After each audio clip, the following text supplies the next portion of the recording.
हर share की अपनी एक कहानी होती है। कोई 2 रुपए से 200 बनता है, कोई 200 से 2 रुपए तक गिर जाता है। मार्केट में कुछ लोग किस्मत से जीत जाते हैं और कुछ अपने ही लालच से हार जाते हैं। लेकिन सच्चाई ये है, पैसा उन्हीं के पास आता है जो समझते हैं सस्ता और मूल्यवान में फ़र्क क्या होता है। आज हम बात करेंगे उन 5 शेयरों की जिन्होंने लोगों ने नज़रअंदाज कर रखा है, पर शायद 2025 इन्हीं के नाम लिखा हो। ये वो शेयर हैं जिनकी कीमत आज कुछ रुपया है, लेकिन इसकी कहानी करोड़ों की है। ये वीडियो किसी को अमीर बनाने का वादा नहीं करता, पर इतना जरूर कहता है, अगर आंखों में समझ और दिल में सब्र हो तो इन 5 नामों को अनसुना मत करना। नमस्कार दोस्तों, मैं शेखर झा स्वागत करता हूं आप लोगों का। कभी कभी हम शेयर मार्केट में बड़ी बड़ी कंपनियों के पीछे भागते हैं, रिलायंस, टीसीएस, इन्फोसिस, लेकिन सच्चाई यह है कि इन सभी की कहानी कभी भी वहीं से शुरू हुई थी जहां आज के पेनी स्टॉक खड़े हैं। पेनी स्टॉक नाम छोटा है, लेकिन इसका असर बहुत बड़ा हो सकता है। ये वही कंपनी होती है जिनकी शेयर की कीमत 10 रुपए से कम होती है, कुछ तो 2 या 3 में भी मिल जाते हैं। सुनने में ये सस्ता सौदा लगता है, लेकिन असलियत में ये वो जगह है जहाँ सबसे ज्यादा जोखिम और सबसे ज्यादा संभावनाएं साथ साथ रहती है। पेनी स्टॉक अक्सर 2 तरह की कंपनी होती है, या तो नई जो अपने शुरुआती दौर में है, या फिर वो कंपनियां जो कभी बड़ी थी लेकिन अब गिर चुकी है, शायद कर्ज में या किसी गलत फैसले की वजह से। और यहीं से खेल शुरू होता है, क्योंकि इन गिरी हुई कंपनियों में अगर टर्न राउंड आ जाए तो यही 2 रुपए वाला शेयर 20 रुपए का भी बन सकता है। लेकिन यही रास्ता सबसे खतरनाक भी होता है, क्योंकि जहां बड़ी कंपनियों में स्टेबिलिटी होती है, वहीं पेनी स्टॉक में अस्थिरता होती है। यानी उतनी ही तेजी से ऊपर जा सकते हैं जितनी तेजी से नीचे गिर सकते हैं। लेकिन अगर कोई निवेशक समझ रखता है, अगर वो कंपनी के अंदर झांक कर देख सके कि असली हालत क्या है, तो यही शेयर उसकी ज़िंदगी बदल सकता है। क्योंकि मार्केट में रिस्क और रिटर्न हमेशा एक दिशा में चलते हैं। जितना बड़ा रिस्क उतनी बड़ी संभावनाएं। अब सवाल यह है कि 2025 में कौन से वो 5 पेनी स्टॉक हैं जो सच में अपने वक्त का इंतजार कर रहे हैं। तो चलिए एक एक करके जानते हैं वो 5 शेयर जो शायद 2025 में अपनी किस्मत खुद लिखने वाले हैं। और सबसे पहले नाम आता है रतन इंडिया पावर लिमिटेड। ये वही कंपनी है जिसने कभी 2700 मेगावाट तक की पावर जनरेट करने का सपना देखा था, जिनसे कभी उम्मीद थी कि ये भारत की टॉप प्राइवेट पावर कंपनियों में गिनी जाएगी। लेकिन वक्त ने सब कुछ बदल दिया। कोयले की बढ़ती कीमत, बिजली की घटती मांग और भारी कर्ज, इन तीनों ने मिलकर रतन इंडिया पावर को घुटनों पर ला दिया। कंपनी घाटे में चली गई, निवेशक भाग गए। लेकिन कहानी खत्म यही नहीं होती, क्योंकि असली खिलाड़ी वही होता है जो गिरने के बाद भी उठ खड़ा होता है।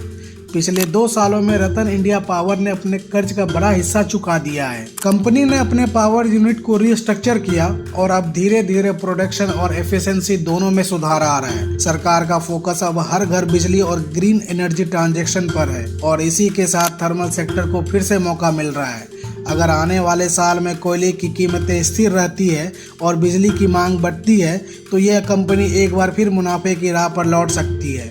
आज ये शेयर 9 रुपए से 15 रुपए के बीच झूल रहा है, लेकिन ये 30 रुपए से 40 रुपए तक भी जा सकता है। ये कंपनी अभी शांत है, लेकिन इसके अंदर वो चिंगारी है जो सही वक्त आने पर आग भी बन सकती है। अब बात करते हैं दूसरे शेयर की, एक ऐसा नाम जो खेतों से निकलकर बाजारों में धूम मचा सकता है, सर्वेश्वर फूड लिमिटेड की। सर्वेश्वर फूड लिमिटेड एक छोटी सी कंपनी जिसने अपने दम पर भारत की बासमती राइस इंडस्ट्री में पहचान बनाई। जब हम शेयर मार्केट में फूड सेक्टर की बात करते हैं तो ज़्यादातर लोग FMCG दिग्गजों की तरह देखते हैं, नेस्ले, ब्रिटानिया, HUL।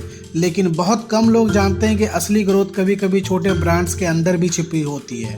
और सर्वेश्वर फूड ऐसा ही एक नाम है। ये कंपनी जम्मू और कश्मीर की मिट्टी से निकला है और आज भारत के साथ साथ अमेरिका, यूरोप, मध्य पूर्व और अफ्रीका तक अपने प्रीमियम बासमती चावल एक्सपोर्ट कर रहा है। सोचो, एक कंपनी जो कभी 2 करोड़ के प्रोडक्शन से शुरू हुई थी, आज करोड़ों रुपए का माल हर साल बाहर भेज रही है। अब बात करते हैं असली पॉइंट पर, क्यों ये शेयर वॉच लिस्ट में होना चाहिए। आप लोगों को बता दूं, दुनिया में भारत के बासमती की मांग लगातार बढ़ रही है। पिछले साल सिर्फ बासमती एक्सपोर्ट से भारत ने लगभग 40,000 करोड़ रुपए कमाए। अगर आने वाले सालों में यूरोप और मिडिल ईस्ट में डिमांड और बढ़ती है, तो सर्वेश्वर फूड जैसी कंपनियां डायरेक्ट लाभ उठाएगी। अभी ये शेयर फिलहाल 5 रुपए से 8 के बीच आसपास है। इसका मार्केट कैप इतना छोटा है कि अगर कंपनी ने कंसिस्टेंट प्रॉफिट दिखाया तो 2025 में ये 15 से 20 रुपए तक उछल सकता है। लेकिन याद रखना, यहाँ रिस्क उतना ही बड़ा है जितना बड़ा रिवॉर्ड। एग्रो सेक्टर का सबसे बड़ा खतरा है प्राइस फ्लक्चुएशन। चावल की कीमतें, मौसम, एक्सपोर्ट पॉलिसी और ग्लोबल डिमांड, ये चारों चीजें कंपनी की कमाई को सीधा प्रभावित करती है। मतलब एक साल बूम तो अगला साल डाउन। इसलिए शॉर्ट टर्म में ट्रेड मत सोचना, ये शेयर लॉन्ग टर्म विजन वालों के लिए है। और एक बात, इस कंपनी का सबसे बड़ा एसेट इसका ब्रांड ट्रस्ट है।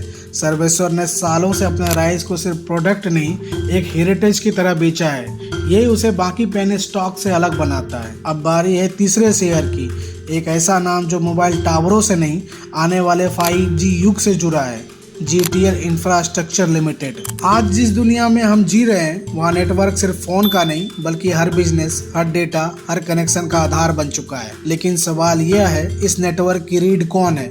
जवाब है टेलीकॉम इंफ्रास्ट्रक्चर कंपनियां और GTL इंफ्रास्ट्रक्चर उनमें से एक सबसे पुराना नाम है। ये वही कंपनी है जो मोबाइल टावर बनाती, मेंटेन करती और देश भर में टेलीकॉम नेटवर्क को चलाने का काम करती है। एक वक्त था जब GTL इंफ्रा की गिनती फास्टेस्ट ग्रोइंग इंफ्रा कंपनीज में होती थी। लेकिन फिर आया वह दौर जब भारत में टेलीकॉम की जंग छिड़ी। एयरटेल, वोडाफोन, आइडिया, रिलायंस सबने अपने नेटवर्क को मिलाया, टैरिफ्स को घटाए, कंपटीशन बढ़ाया और GTL इंफ्रा जैसे वेंडर्स को भुगतना पड़ा। नतीजा रेवेन्यू गिरा, डेबिट बढ़े और ये कंपनी 40-50 रुपए से गिरकर 1-2 रुपए तक पहुंच गई। लेकिन कहानी खत्म नहीं हुई है भाई यहाँ पर, क्योंकि हर गिरावट के बाद एक रीसेट होता है। 2023 से 2025 के बीच में भारत में 5G रोल आउट शुरू हुआ और अब सरकार का फोकस है हर एरिया तक हाई स्पीड नेटवर्क पहुंचाने का। मतलब फिर से नए टावर्स की ज़रूरत, फिर से नई इंफ्रा कंपनियों की मांग, और यही GTL इंफ्रा के लिए नया दरवाज़ा खोलता है। कंपनी का बिगेस्ट एडवांटेज है इसका नेशनल वाइड टावर नेटवर्क जो पहले से मौजूद है। भले कंपनी आज भी लॉस में है, लेकिन इसकी एसेट की वैल्यू मार्केट कैप से कई गुना ज़्यादा है। आज इसका शेयर 2-3 रुपए पर अटका हुआ है, लेकिन अगर टर्न राउंड आया तो 6-8 रुपए तक जाना मुश्किल नहीं है। अब चलते हैं चौथे नाम की ओर, एक ऐसी कंपनी जो कभी रियल एस्टेट की रानी थी मगर अब खंडरों से फिर से महल बनने की कोशिश कर रही है, यूनिटेक लिमिटेड की। अगर आप 2000 के दशक में शेयर मार्केट में थे तो ये नाम आपको जरूर याद होगा। यह वह दौर था जब यूनिटेक का मतलब था लग्जरी, भरोसा और बड़ा सपना। दिल्ली, गुड़गांव, नोएडा, मुंबई, जहाँ जहाँ बड़े टावर खड़े हुए वहाँ यूनिटेक का नाम गूंजता था। लेकिन कहते हैं हर कंपनी में एक मोड़ आता है और यूनिटेक की कहानी में वो मोड़ बना भ्रष्टाचार और लालच का संगम। 2G स्कैम वह एक केस जिसने न सिर्फ कंपनी को डुबाया बल्कि उसके नाम से जुड़ा पूरा भरोसा मिटा दिया। निवेशक भागे, प्रोजेक्ट रुके, ग्राहक फंसे और कंपनी धीरे धीरे इंडिया टॉप बिल्डर्स से डेप्ट रिडन डिफॉल्टर बन गई। एक वक्त ऐसा आया जब यूनिटेक के ऑफिस में सन्नाटा था, साइट पर धूल जमा थी और शेयर मार्केट में यह नाम मजाक बन चुका था। लेकिन जैसे मैंने पहले कहा था, हर गिरावट किसी नए आरंभ का संकेत होती है। पिछले कुछ सालों में यूनिटेक की कहानी फिर से करवट ले रही है। कोर्ट की निगरानी में नई मैनेजमेंट टीम बनी है। सरकार और NCLT ने प्रोजेक्ट को रिवाइव करने की मंजूरी दी है और कंपनी के कई अधूरे फ्लैट्स अब धीरे धीरे पूरे किए जा रहे हैं। यानी एक नई शुरुआत की नींव रखी जा चुकी है और यहीं से निवेशकों की नज़र दोबारा इस नाम पर टिकने लगी है। आज इसका शेयर 7 रुपये से 10 रुपये के बीच है, लेकिन जो लोग कंपनी के एसेट पर ध्यान दे रहे हैं वो जानते हैं कि यूनिटेक के पास अब भी हज़ारों करोड़ की ज़मीन और प्रॉपर्टी है।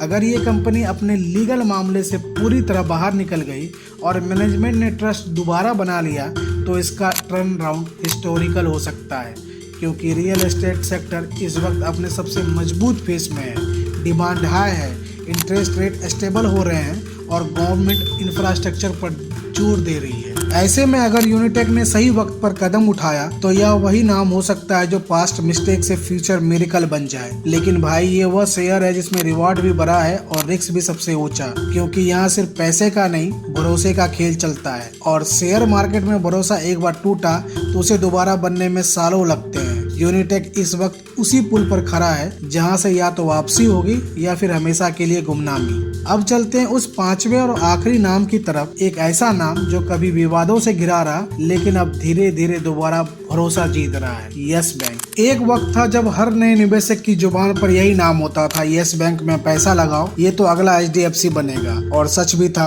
यह बैंक 2014 से 2018 तक भारतीय प्राइवेट बैंक में सबसे तेजी से बढ़ता हुआ नाम था। शानदार रिटर्न्स, कमाल का मार्केटिंग गेम और एक ऐसा ब्रांड जो मॉडर्न बैंकिंग का चेहरा बन चुका था। लेकिन फिर वही हुआ जो अक्सर होता है, जब ग्राफ बहुत तेजी से ऊपर जाता है तो गिरावट और भी तेजी होती है। कॉर्पोरेट लोन, डिफॉल्ट अकाउंट और गलत रिस्क मैनेजमेंट ने बैंक की नींव हिला दी। 2019 आते आते यस बैंक की हालत सामने आने लगी। NPA बढ़ते गए, डिपॉजिटर्स का भरोसा टूटने लगा और वो बैंक जो कभी यस कहलाता था अब नो सुनने पर मजबूर हो गया। शेयर 400 रुपए से गिरकर 10 रुपए तक पहुंच गया। लेकिन फिर आया वो मोड़ जिसने इस कहानी को पूरी तरह पलट दिया। SBI और सरकार का हस्तक्षेप। 2020 में जब RBI ने यस बैंक को बचाने का प्लान लाया तो कई बड़े बैंक ने इसमें हिस्सेदारी ली। सबसे आगे रहा स्टेट बैंक ऑफ इंडिया और यहीं से इस बैंक के लिए रीबर्थ की शुरुआत हुई। नई मैनेजमेंट, नए कंप्लायंस रूल और NPA कम करने पर सीधा फोकस, ये तीनों चीज धीरे धीरे इस बैंक को दोबारा जिंदा कर रही है। आज की तारीख में यस बैंक प्रॉफिट में है। हर क्वार्टर में इसके नंबर सुधर रहे हैं। NPA रेशियो लगातार घट रहा है और सबसे अहम बात, लोगों का भरोसा लौटने लगा है। ये शेयर अभी 21 रुपए से 25 रुपए के बीच घूम रहा है, लेकिन इसकी ग्रोथ स्टोरी सिर्फ प्राइस की नहीं है, यह एक ट्रस्ट रिवील स्टोरी है। अब सवाल है, क्या यस बैंक का शेयर 100 रुपए का हो सकता है? जवाब है हाँ, हो सकता है, लेकिन वक्त लगेगा, क्योंकि ये मल्टी बैगर की कहानी नहीं, कमबैक की कहानी है। और जो लोग लंबा खेल खेलते हैं वही जानते हैं कि मार्केट में सबसे बड़ा मुनाफा सब्र से निकलता है। तो दोस्तों, ये थे वो 5 नाम, 5 कहानियां जो शायद 2025 की सबसे दिलचस्प यात्रा तय करने वाली है। अब फैसला आपका, इनमें से कौन सा शेयर आपके नजरिए में सिर्फ सस्ता नहीं है बल्कि मौका है। क्योंकि मार्केट में अमीर वही नहीं बनता जो जल्दी कमाए, बल्कि वही बनता है जो धीरे धीरे सही चीजें समझे। सोचिए, समझिए